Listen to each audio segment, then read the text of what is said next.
everybody. I'm Erica from Feel Your Core. Thanks so much for joining us today.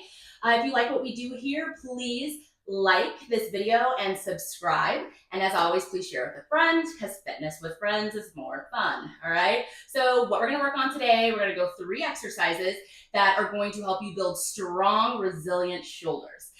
So what we're thinking about today is we are wanting to work the entire shoulder. Okay, so you're gonna feel a nice kind of warmth and a nice little pump of blood flow going through those shoulder muscles. And what you need for today's workout is a bar, and you can totally use like a broom handle or anything like that.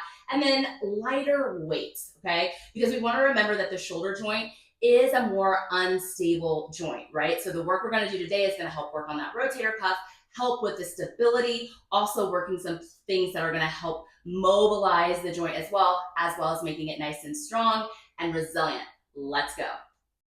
So we're going to get started with an exercise that I like to call crazy eights.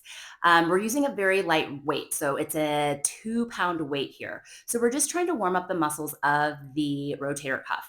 So I call them crazy eights because we do 8 reps. So we start with a front raise. So I like for the thumbs to be up and the top of the dumbbell doesn't go any higher than the height of your shoulder.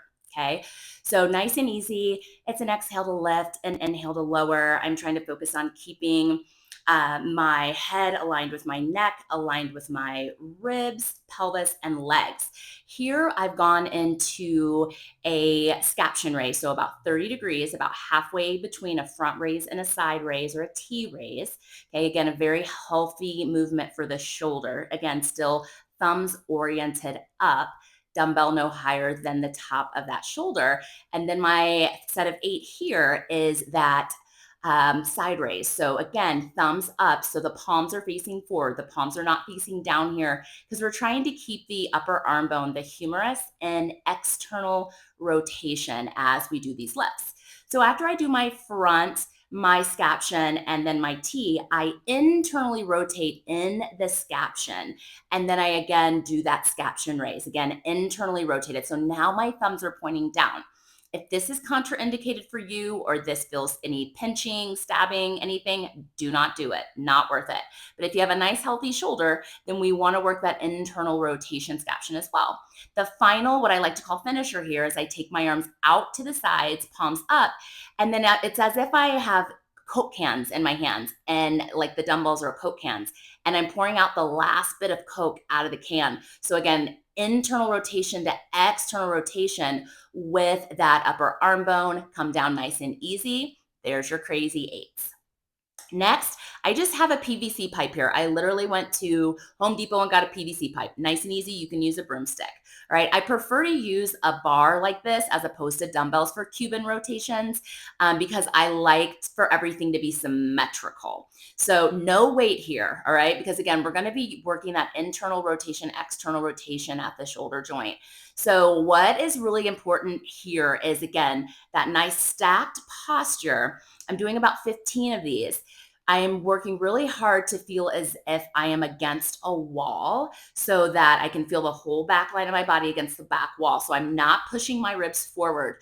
I'm also not bending at my wrist. So this rotation, again, is coming from the humerus, that upper arm bone, in the shoulder joint. And it's an internal rotation to come parallel to the floor, and then an external rotation to bring it up. I like to think about my forearms, in that goal post at the top, kind of in line with my ears.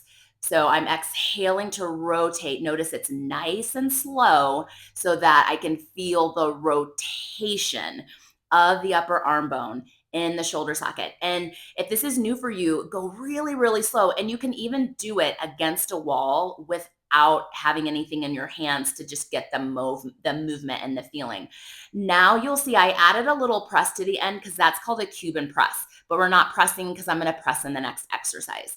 So final exercise is, you guys know I love 21s for biceps. So this is a similar idea, but for the deltoids. So I'm starting at the bottom half, and right here what you see me doing is finding where I feel engagement at the bottom half because I don't want to let the tension in my deltoid go. So that's about where I'm going to start. And then I go just to the halfway mark. So bottom half, I'm doing 5 here. All right. I have a 5-pound weight in my hand. And so, again, this is like an add on probably to your workout, maybe your finisher. I'm doing 5 on the top here. So, you don't want anything crazy heavy, right? Again, I want my body to stay stacked and in line, ribs not poking out. And then I'm going to go all the way to the top. So, it's 10 all the way to the top. So, it's 5, 5, and 10. So, this is 20s, really, right? I'm starting to feel it. You know, I like to giggle and laugh as I start to warm up in my body. This is a full range. I am extending my arm fully. You can keep a soft bend at the top if you want to just keep it really in the deltoid the whole time. I like feeling that little bit of tricep as my elbow extends. All right. So that's the way we do it. Now we're going to see the no-nos. Okay. So as you lift, you don't want your head to come forward. If your head's coming forward and your ribs are poking out, you're probably lifting too much. Come down on the weight. Keep your head on your neck, on your shoulders, on your ribs, on your pelvis. Exhale and draw your abs in and up like you're zipping up a tight pair of pants. Thanks so much, guys. We really appreciate you. Remember to subscribe, and we'll see you next time.